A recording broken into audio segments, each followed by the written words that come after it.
It was just another afternoon in Bacon, the kind of small village where nothing much happens. The kind where everyone knows your name, and the biggest excitement is whatever game you and your friends come up with after school. My name's Fal, and back then, I was just a regular kid. Maybe 10 or 11, I don't remember exactly. Not too loud, not too quiet, just somewhere in the middle. I had my crew, Andy, Eco, Wahoo, and Titan. We were inseparable, always meeting up at this old dried-up water source near the edge of the forest. It wasn't much, just a flat patch of dirt surrounded by gnarled trees, but to us, it was our kingdom. We'd play there every day, kicking up dust until the sky turned orange and our mom started yelling for us to come home. That day started like any other. It was a Saturday, I think, around 2 p.m. The sun was high, the air thick with that sticky heat you only get in Indonesia. We were at the water source, laughing, shoving each other around, playing our usual games, soccer, tag, whatever came to mind. But that afternoon, Titan suggested hide and seek with stones. You know the game? One person's a tiger, and they stack a pile of rocks while everyone else hides. If someone knocks the pile over, the tiger has to start again. It's simple, but out there, with the forest looming just a few steps away, it felt different. Exciting, maybe, but in a way that made your stomach twist just a little. I ended up as a tiger first. I was terrible at it. Andy was a ghost, always finding spots no one could guess. Eco and Wahoo were loud, but they'd scramble into bushes so fast you'd lose them. Titan? She'd giggle the whole time, giving herself away, but somehow still slip past you. By the time I finally caught Wahoo, my shirt was soaked with sweat, and the sky was starting to soften into that golden hue, the kind that makes everything look calm but heavy. It was getting close to 6 p.m. In our village, 6 o'clock is when things change. The streets go quiet. The birds stop chirping. People lock their doors. I don't know why, but I started feeling uneasy, like the air was pressing down on me. I suggested we call it a day. "Come on, guys, let's head back," I said, trying to sound casual. They just laughed. Eco flicked a pebble at me. "What? You scared already?" he teased. Titan chimed in, "Just one more round, Fala. Don't be boring." I didn't want to look like a coward, so I shrugged and gave in. We sat under this big old tree to catch our breath, passing around a bottle of water, talking about nothing, school, who could run fastest, dumb stuff like that. The forest behind us was quiet, just a faint rustle of leaves in the breeze. Then, out of nowhere, Andy's mom appeared at the edge of the clearing. Her voice cut through the air like a knife. "Andy, get home now." You know that tone moms have when they're not playing around? Yeah, it was that. We all froze, then scrambled to our feet. No one argued with a mom like that. We grabbed our stuff and walked back to the village together, the 5 of us joking to shake off the tension. Just another day, I thought. Nothing weird, nothing wrong. The next day was Sunday, which meant no school, just freedom. We met up in the backyard of our little school. Barely big enough to call a yard, really, just a patch of grass with a few rickety benches. Our class only had 12 kids total, so the place felt like ours. The sun was out again, the sky clear, and we decided to play softball village style. No real bats, just a stick we found, and a ball so beat up it was more duct tape than rubber. Didn't matter. We were having a blast, yelling, tripping over each other, pretending we were pros. By late afternoon, maybe 5 o'clock or so, the light started to shift. The sky turned that deep orange, where everything feels still, but there's this faint hum in the air, like the world's holding its breath. We were sprawled out on the grass, catching our breath, when a snack merchant rolled by with his cart. The smell of fried dough and chili sauce hit us, and we pulled our coins to buy some snacks. Crispy crackers, a couple of sweet buns. We sat there munching, planning to play until we couldn't stand anymore. The merchant lingered nearby, rearranging his cart. He was an older guy, maybe in his 50s, with deep lines on his face. Out of nowhere, he spoke up, his voice low but clear. "You kids shouldn't stay out too late," he said, not looking at us. "Not when it's getting dark."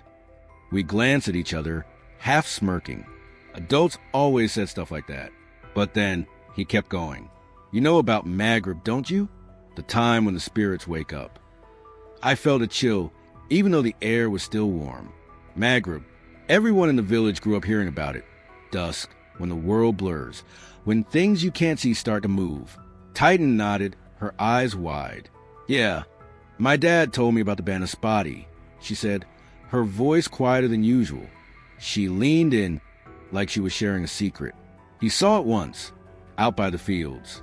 A light, like a little fire, floating in the dark. He thought it was a lantern at first, but it moved up like it didn't care about gravity. Got bigger, too, like a soccer ball. He ran, didn't look back. We all went silent for a second. The Banaspati. I'd heard the stories. Everyone had. Some said it was a devil. Others said it was black magic sent by a shaman. A fireball that could change shape, mess with your head, make you forget where you were. People who followed it, they didn't come back. I pictured in my mind a glowing orb drifting through the trees, silent but watching. My throat felt tight. Iko broke the tension with a laugh. That's just old people stuff, he said, tossing cracker in the air and catching it in his mouth. Besides, that thing stays in the forest, right? Titan smirked. Our village is in the forest, dummy. We all laughed, even the merchant, but it wasn't a real laugh. It was a kind where you're trying to convince yourself there's nothing to worry about. The merchant gave us one last look. Just be careful, he said, then pushed his cart down the path. We brushed it off. We were kids. Warnings like that sounded more like challenges. The sun was still up, anyway. Plenty of time. We decided to play a quick game of catch, just tossing the ball around. Iko, as usual, couldn't sit still, while the rest of us were still digesting our snacks. He grabbed the ball and started kicking it around by himself near the edge of the schoolyard, right where the grass gave way to the forest. The forest behind the school wasn't like the one by the water source. It was denser, darker, the kind of place where the trees seemed to lean in, watching. Everyone knew the stories, people getting lost, hearing voices, seeing things that weren't there, but it was just a backdrop to us, something we ignored. Then we heard Iko yell, "Oh no, the ball's gone." We all turned. He was standing at the tree line, hands on his head, staring into the woods. Apparently, he'd gotten too into a solo game and kicked the ball way too hard. It had sailed right into the forest, swallowed by the shadows.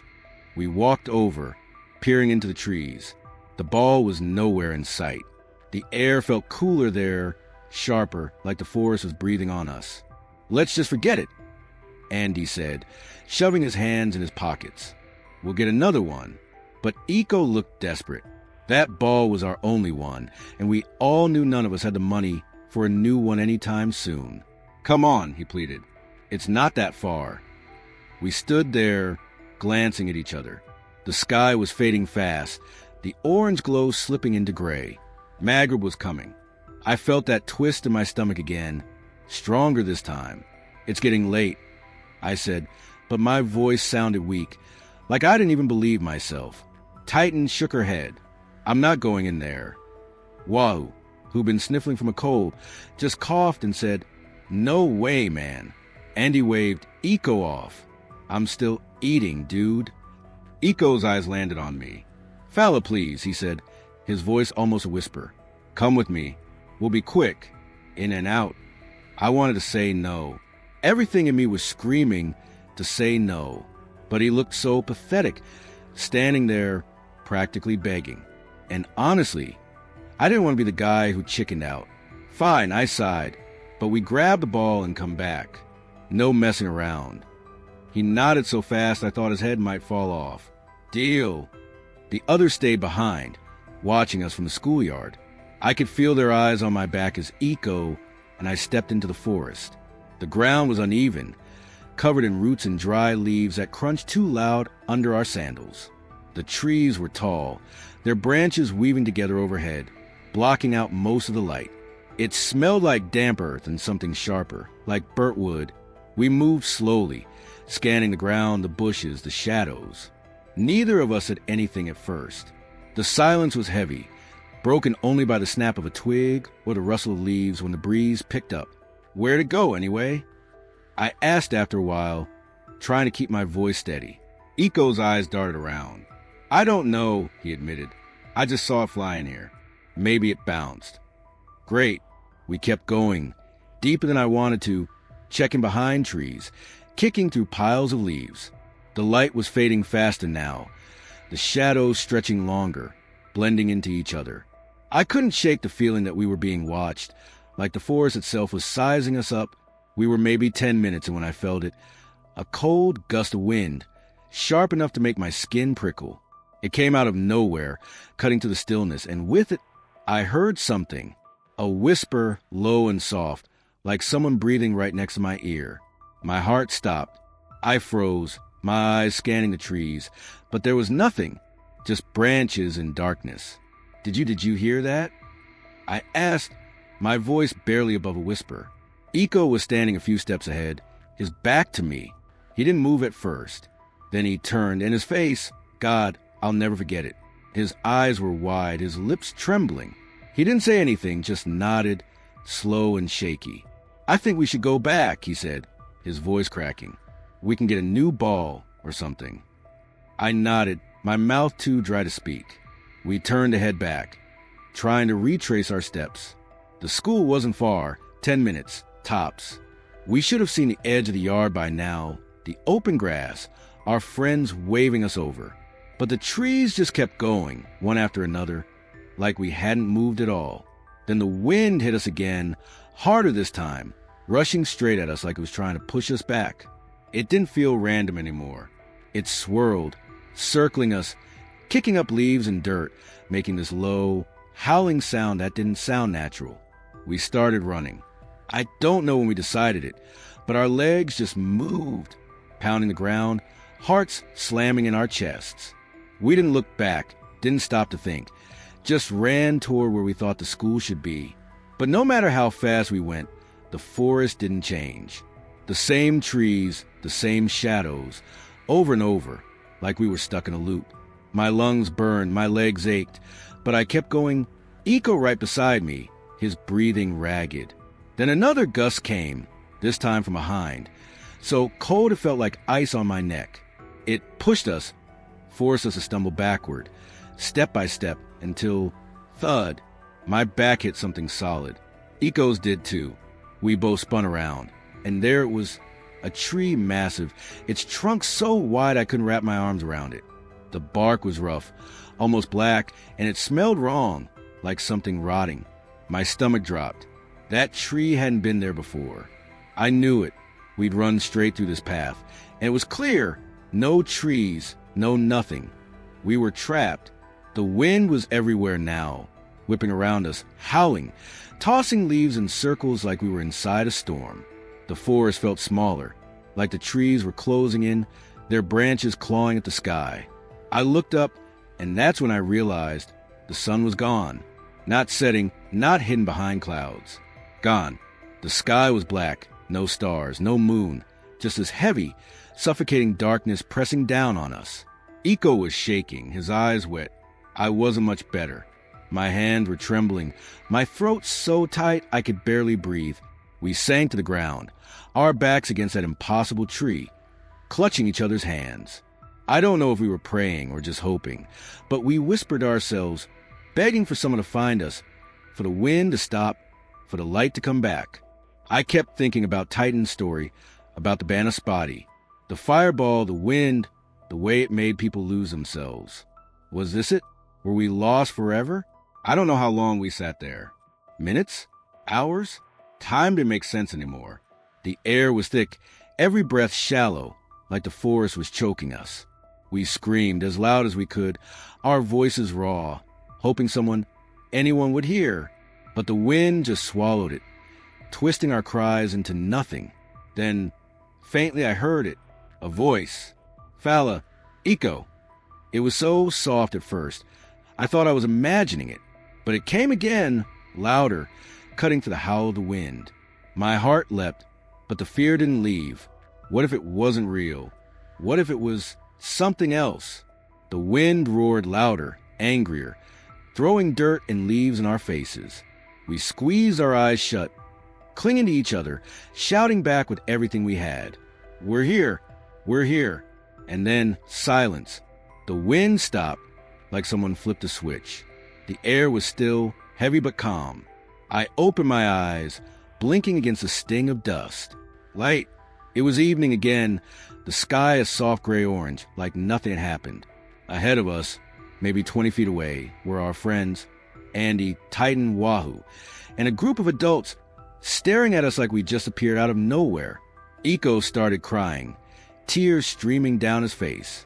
I felt my own eyes burn, relief flooding through me so fast, I thought I'd collapse.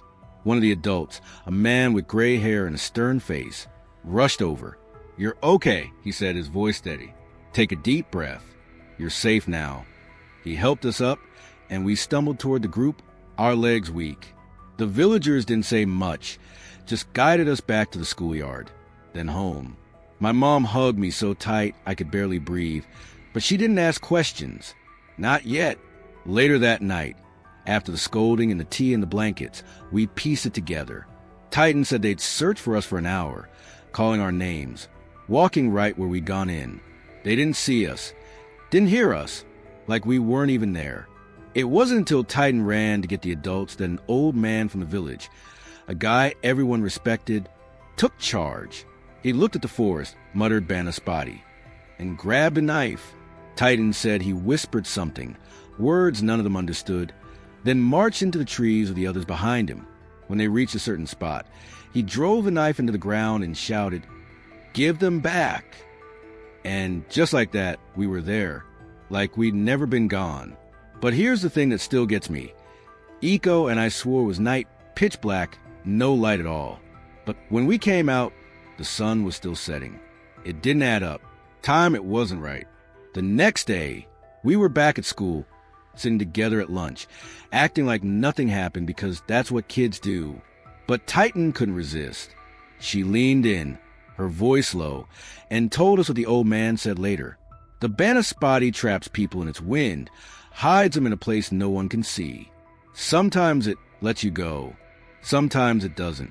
No one knows why. We never played near that forest again. Not the water source. Not the schoolyard. Nowhere close. We'd walk miles to another park, make up excuses, anything to avoid it. I don't know what we did wrong that day. Was it staying out too late? Stepping into the wrong part of the woods? Or was it just bad luck? I've gone over 1,000 times, and I still don't have an answer. Even now, years later, I can't walk past a forest at dusk without feeling it. That twist in my gut, that prickle on my neck. Sometimes, when it's quiet, I swear I hear that wind again, circling, waiting, and I wonder if it's really gone, or if it's still out there, watching, ready to pull me back in.